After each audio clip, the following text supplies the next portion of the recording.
നിർത്താതെ പെയ്തുകൊണ്ടിരിക്കുന്ന ഈ മഴയിലും തണുപ്പിലും ആ ഒരു മൺസൂൺ വൈബിൽ കാണാൻ പറ്റിയ കുറച്ച് ആനിമീസ് തപ്പി നടക്കുന്നവരാണ് നിങ്ങളെങ്കിൽ this is the perfect video for you. ഈ ഒരു വീഡിയോയിൽ ഞാൻ നിങ്ങൾക്ക് വേണ്ടി 5 സീരീസും അതുപോലെ 5 മൂവീസും പറഞ്ഞു തരുന്നുണ്ടാവും. ഈ മഴക്കാലത്ത് കണ്ടു തുടങ്ങാനും അതുപോലെ ഒന്ന് കണ്ടു കഴിഞ്ഞവർക്ക് വീണ്ടും കാണാൻ തോന്നുന്ന തരത്തിലുള്ള കുറച്ച് ആനിമീസ് തന്നെയാണ്. Feel good slice of life എന്ന് പറയുന്ന രീതിയിലുള്ള കുറച്ച് ആനിമീസ് ആണ്. സോ സബ്സ്ക്രൈബ് ചെയ്യാതെ ആരെങ്കിലും വീഡിയോ കണ്ടുകൊണ്ടിരിക്കുന്നുണ്ടെങ്കിൽ ജസ്റ്റ് ഒന്ന് സബ്സ്ക്രൈബ് ചെയ്തിട്ട് മാത്രം മുമ്പിലേക്ക് കാണുക. ഇതുപോലത്തെ കിടിലം വീഡിയോസും ആനിമി എക്സ്പ്ലനേഷൻസും ഒക്കെ ഈ ചാനൽ കിടപ്പുണ്ട്. എന്റെ ഇൻസ്റ്റാഗ്രാമിന്റെ ലിങ്കും താഴെ കിടപ്പുണ്ട്. പറ്റുന്നവരുണ്ടെങ്കിൽ ജസ്റ്റ് ഒന്ന് ഫോളോ ആക്കുക. സോ ഇനി ഒട്ടും വൈകിപ്പിക്കുന്നില്ല, നേരെ നമ്മുടെ ലിസ്റ്റിലേക്ക് കിടക്കാം. നമ്മുടെ ലിസ്റ്റിലെ ഫസ്റ്റ് സീരീസ് എന്ന് പറയുന്നത് വയലറ്റ് എവർഗാർഡൻ ആണ്. വളരെ ചെറുപ്പം മുതൽ തന്നെ തന്റെ സുപ്പീരിയർ ഓഫീസേഴ്സിന്റെ കമാൻഡ്സ് മാത്രം അനുസരിച്ച് പല പല യുദ്ധങ്ങളിൽ പങ്കെടുത്ത് ഒരു ഇമോഷൻലെസ് ആയിട്ട്, അതായത് ഒരു യുദ്ധത്തിന്റെ വിക്ടിമായി തീർന്ന ഒരു പെൺകുട്ടിയാണ് വയലറ്റ്. ഇവൾക്ക് ഇവളുടെ ഇമോഷൻസ് എങ്ങനെ കൺവേ ചെയ്യാം എന്നുള്ള കാര്യം ഇവൾക്ക് അറിയില്ല. ഇവളോട് ഇവളുടെ ഒരു കമാൻഡിങ് ഓഫീസർ ഒരു വാക്ക് പറയുന്നുണ്ട്, അതായത് ഐ ലവ് യു. ഈ ഒരു വാക്കിൽ അടങ്ങിയിരിക്കുന്ന ഫീലിങ്സോ അല്ലെങ്കിൽ ഈ ഒരു വാക്ക് കൊണ്ട് എന്താണ് അയാൾ ഉദ്ദേശിച്ചതെന്നോ അതിന്റെ ഒരു മനസ്ഥിതി എങ്ങനെയാണെന്നോ ഇവൾക്ക് അറിയില്ല. അങ്ങനെ ഈ യുദ്ധങ്ങൾക്കെല്ലാം ശേഷം ഈ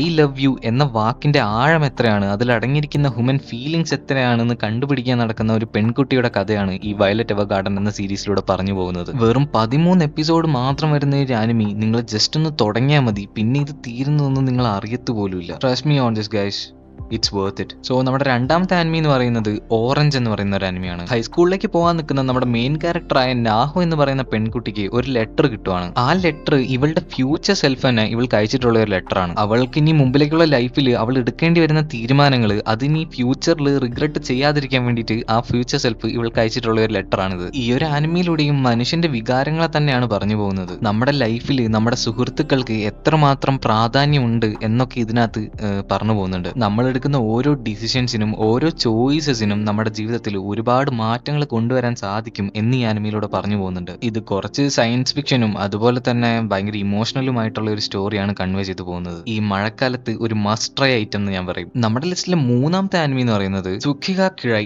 അഥവാ as the moon is so beautiful. ചെറുപ്പത്തിൽ ഉണ്ടാവുന്ന നിഷ്കളങ്കമായ പ്രണയത്തെ പറ്റിയാണ് ഈ സീരീസിലൂടെ പറഞ്ഞു പോകുന്നത്. ഈ സീരീസിന്റെ സ്റ്റോറി ലൈനെ പറ്റി എനിക്ക് ഒന്നും പറയാനില്ല, കാരണം ഇതൊക്കെ ഒരു ഫീലിംഗ് ആണ്, ലൈക്ക് ഇത് അനുഭവിക്കേണ്ട ഒരു സാധനമാണ്. ആൻഡ് ഇതും ഒരു മസ്റ്റ് ട്രൈ ഐറ്റം ആണ്. നിങ്ങൾ എന്തായാലും ഒന്ന് ട്രൈ ഔട്ട് ചെയ്ത് നോക്കുക. ആൻഡ് നമ്മുടെ ലിസ്റ്റിൽ നെക്സ്റ്റ് വരുന്ന ആനിമിന്റെ പേരാണ് കോമി കാൻ കമ്മ്യൂണിക്കേറ്റ്. ഭയങ്കര സൗന്ദര്യമുള്ള, കാണാൻ ഭയങ്കര ബ്യൂട്ടിഫുൾ ആയിട്ടുള്ള ഒരു പെൺകുട്ടിയായിരുന്നു കോമി. ഇവളുടെ ഈ സൗന്ദര്യം കാരണം തന്നെ ഇവളുടെ പുറകെ ഒരുപാട് പേര് നടക്കുന്നുണ്ട്. പക്ഷെ ഇവൾക്കൊരു പ്രശ്നമുണ്ട്, ഇവൾക്ക് കമ്മ്യൂണിക്കേറ്റ് ചെയ്യാൻ സാധിക്കില്ല. ഇവൾക്ക് അങ്ങനത്തെ ഒരു ഡിസീസ് ഉണ്ട്. ഇവളുടെ അടുത്തേക്ക് ആരെങ്കിലും ഒക്കെ സംസാരിക്കാൻ വന്നിട്ടുണ്ടെങ്കിൽ ഇവളുടെ ഒരു ബിഹേവിങ് കുറച്ച് റൂഡ് ആയിട്ടുള്ള പോലെ തോന്നും. സോ അധികം ആൾക്കാരൊന്നും ഇവളുടെ അടുത്തേക്ക് അങ്ങനെ സംസാരിക്കാനൊന്നും വരലില്ല. അതുകൊണ്ട് തന്നെ ഇവള് വിചാരിക്കുന്നത് എന്താന്ന് വെച്ചിട്ടുണ്ടെങ്കിൽ ഇവളുടെ ചുറ്റുമുള്ളവർക്കൊന്നും ഇവളെ ഇഷ്ടമല്ല എന്നാണ്. അങ്ങനെ ഈ കോമി എന്ന പെൺകുട്ടി ടഡാനോ എന്നുള്ള ആ ഒരു ആൺകുട്ടിയുമായിട്ട് കമ്പനി ആവുന്നുണ്ട്. നമ്മുടെ കോമിക്കാണെങ്കിൽ ഒരു ഡ്രീം ഉണ്ട്, അവൾക്കൊരു 100 ഫ്രണ്ട്സിനെങ്കിലും വേണമെന്നുള്ളത്. അപ്പം ആ ഒരു 100 ഫ്രണ്ട്സിനെ ഒപ്പിക്കാൻ വേണ്ടിയിട്ട് നമ്മുടെ ടഡാനോയും ഇവളെ സഹായിക്കാം എന്നുള്ള രീതിയിൽ ഭയങ്കര ഫണ്ണായിട്ട് മുമ്പിലേക്ക് പോകുന്ന ഒരു ആനിമിയാണ് കോമി കാൻ കമ്മ്യൂണിക്കേറ്റ്. നിങ്ങൾക്ക് ആർക്കെങ്കിലും ട്രൈ ഔട്ട് ചെയ്യാൻ താല്പര്യം ഉണ്ടെങ്കിൽ ജസ്റ്റ് ഒന്ന് പോയി ട്രൈ ഔട്ട് ചെയ്യുക. ഇതിനിപ്പോൾ ടോട്ടൽ 2 സീസൺസ് വന്നിട്ടുണ്ട് കേട്ടോ.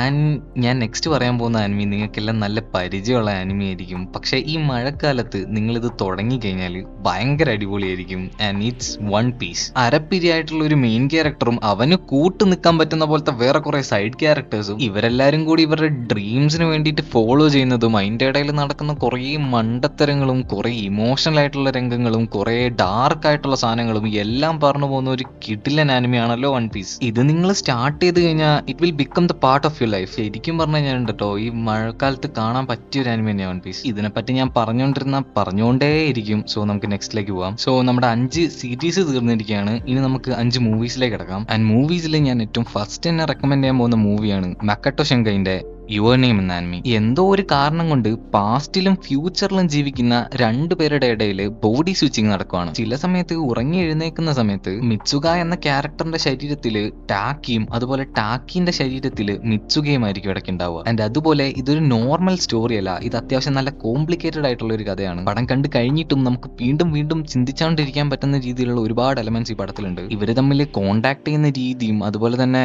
ഇവർ തമ്മിലുള്ള ആ ഒരു ബോണ്ടിങ്ങും, ഇവൾക്ക് വേണ്ടി അവൻ എത്രയോ അറ്റം വരെ പോകുന്നുണ്ട്. അതൊക്കെ കണ്ടോണ്ടിരിക്കാൻ ഭയങ്കര രസമാണ്. ഇത് കാണാത്തവർ വളരെ കുറച്ച് പേരായിരിക്കും ഉണ്ടാവുക. ഇനി റീവാച്ച് ചെയ്യാൻ ആർക്കെങ്കിലും താല്പര്യം ഉണ്ടെങ്കിൽ ഉറപ്പായിട്ടും റീവാച്ച് ചെയ്യാം. ഈ ഒരു സമയത്ത് ഇത് ഭയങ്കര അടിപൊളിയായിരിക്കും കാണാൻ. ആൻഡ് ഇതുവരെ ട്രൈ ചെയ്യാത്തവരുണ്ടെങ്കിൽ you are literally missing out. And one more thing, നിങ്ങൾക്ക് ഈ വിഷ്വൽസ് കാണുമ്പോൾ തന്നെ മനസ്സിലാവുന്നുണ്ടാവും ഇതിന്റെ ആനിമേഷൻ പീക്ക് ലെവൽ ആനിമേഷൻ ആണ്. ആൻഡ് എന്റെ ലിസ്റ്റിലെ രണ്ടാമത്തെ മൂവി എന്ന് പറയുന്നത് ഗാർഡൻ ഓഫ് വേർഡ്സ്. ഈ ഒരു ആനിമി ത്രൂ ഔട്ട് മഴയാണ്. ഒരു കുട്ടിക്ക് തന്നെക്കാൾ പ്രായത്തിൽ മൂത്ത ഒരു സ്ത്രീന്റെ അടുത്ത് ഇഷ്ടം തോന്നുന്നതും അവർ തമ്മിലുള്ള ആ ഒരു ബോണ്ടിങ്ങും അവർ തമ്മിലുള്ള ആ ഒരു കോൺവെർസേഷനിലൂടെ ഒരു ഡീപ്പ് കോൺവെർസേഷൻ ഒക്കെ ഉള്ള ഒരു കിടിലൻ ഒരു ആനിമിയാണ് ഗാർഡൻ ഓഫ് വേർഡ്സ് എന്നത്. ഇതും മക്കോട്ടോ ഷിൻകോയുടെ വേറെ ഒരു കിടിലൻ ക്രിയേഷൻ ആണ്. ഈ മഴക്കാലത്ത് കിടിലനായിട്ട് കണ്ടിരിക്കാൻ പറ്റിയ വേറെ ആനിമി തന്നെയാണിത്. ആൻഡ് എന്റെ ലിസ്റ്റിലെ തേർഡ് മൂവി എന്ന് പറയുന്നത് I want to eat your pancreas. അധികകാലം ജീവിക്കാൻ സാധ്യതയില്ല എന്ന് ഡോക്ടർ പറഞ്ഞിട്ടുള്ള ഒരു പാൻക്രിയാറ്റിക് ഡിസീസ് ഉള്ള ഒരു പെൺകുട്ടി, ആരോടും ഒരു ബന്ധവും ഇല്ലാത്ത, അതായത് ഒന്നിലും വലുതായിട്ട് കമ്മിറ്റ്മെന്റ്സ് ഇല്ലാത്ത ഒരു ഇൻട്രോവേർട്ട് ഒരു പയ്യൻ. ഇവന്റെ ജീവിതത്തിൽ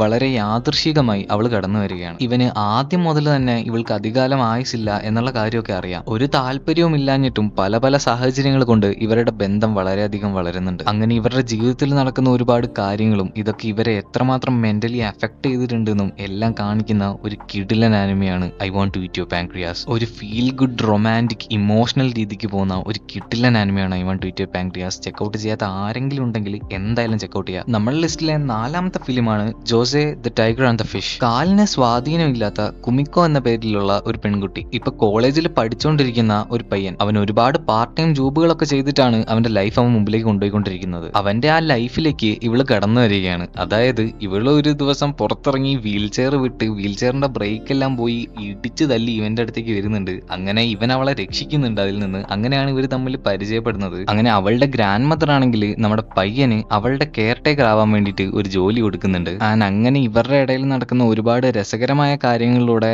കുറച്ച് ഇമോഷണൽ ആയിട്ടുള്ള കാര്യങ്ങളിലൂടെയും പോകുന്ന ഒരു കിടിലൻ ആനിമിയാണ് Josee the tiger and the fish. കണ്ടിട്ടില്ലാത്തവരുണ്ടെങ്കിൽ ധൈര്യമായിട്ട് കണ്ടുനോക്കുക. It's worth it. ആൻഡ് ഈ വീഡിയോയിലെ ലാസ്റ്റത്തെ ഫിലിമായിട്ട് ഞാൻ നിങ്ങൾക്ക് റെക്കമെൻഡ് ചെയ്യാൻ പോകുന്ന ഫിലിമാണ് one of my favourite a silent voice. ചെവി കേൾക്കാൻ സാധിക്കില്ലാത്ത നമ്മുടെ നായിക, അവളെ എപ്പോഴും ബുള്ളി ചെയ്തുകൊണ്ടിരിക്കുന്ന നമ്മുടെ നായകൻ. അവൾ ശരിക്കും അവനോട് കമ്പനി ആവാൻ വേണ്ടിയൊക്കെ ഒരുപാട് ശ്രമിക്കുന്നുണ്ട്. ബേസിക്കലി അവൾക്ക് അവനോട് പ്രണയമായിരുന്നു. പക്ഷെ നമ്മുടെ നായകൻ അവളുടെ അടുത്ത് ഒരു അമ്പിനും വില്ലിനും അടുക്കുന്നുണ്ടാവില്ല. ഇവൻ ഇവളെ ബുള്ളി ചെയ്യുന്ന കാര്യമൊക്കെ എല്ലാവരും അറിഞ്ഞതിന് ശേഷം അവള് ആ ഒരു സ്കൂൾ വിട്ടിട്ട് പോകുന്നുണ്ട്. അങ്ങനെ അവന് ഭയങ്കര റിഗ്രറ്റ് വരുന്നുണ്ട്. ഭയങ്കര എക്സ്ട്രോവേർട്ട് ആയിരുന്ന ഇവൻ ഒരാളെയും ഫേസ് ചെയ്യാൻ പറ്റില്ല എന്നുള്ള അവസ്ഥയിലേക്ക് എത്തുന്നുണ്ട്. അങ്ങനെ കുറെ കാലത്തിന് ശേഷം അവൻ വീണ്ടും അവളെ കാണുന്നതും പിന്നീട് അങ്ങോട്ട് നടക്കുന്ന ഒരുപാട് കാര്യങ്ങളും ഇതിലെ മെയിൻ ആയിട്ടുള്ള കാര്യങ്ങളെല്ലാം. ഇത് കണ്ടിട്ടില്ലാത്തവർ വളരെ കുറവായിരിക്കും. പക്ഷെ കണ്ടിട്ടില്ലാത്തവരുണ്ടെങ്കിൽ എന്തായാലും ട്രൈ ഔട്ട് ചെയ്യുക. അത്രയ്ക്കും കിടിലൻ ആനിമയാണ്. സോ ഇതൊക്കെ ഞാൻ ഈ മഴക്കാലത്ത് ഒന്നും കൂടെ റീവാച്ച് ചെയ്യണം എന്ന് ഞാൻ ആഗ്രഹിക്കുന്ന കുറച്ച് സീരീസും ഫിലിംസും ആണ്. ഇത്ര മാത്രമല്ല ഇനിയുണ്ട്. നിങ്ങൾക്ക് ഇതിനൊരു പാർട്ട് 2 വേണമെന്നുണ്ടെങ്കിൽ എന്തായാലും കമന്റ് ചെയ്യുക. സോ ഇതുവരെ വീഡിയോ കണ്ടിട്ട് സബ്സ്ക്രൈബ് ചെയ്യാതിരിക്കുന്ന ആരെങ്കിലും ഉണ്ടെങ്കിൽ ജസ്റ്റ് ഒന്ന് സബ്സ്ക്രൈബ് ചെയ്യുക. സോ ഇതുപോലത്തെ കിടിലൻ വീഡിയോസുമായിട്ട് ഞാൻ ഇനിയും വരും.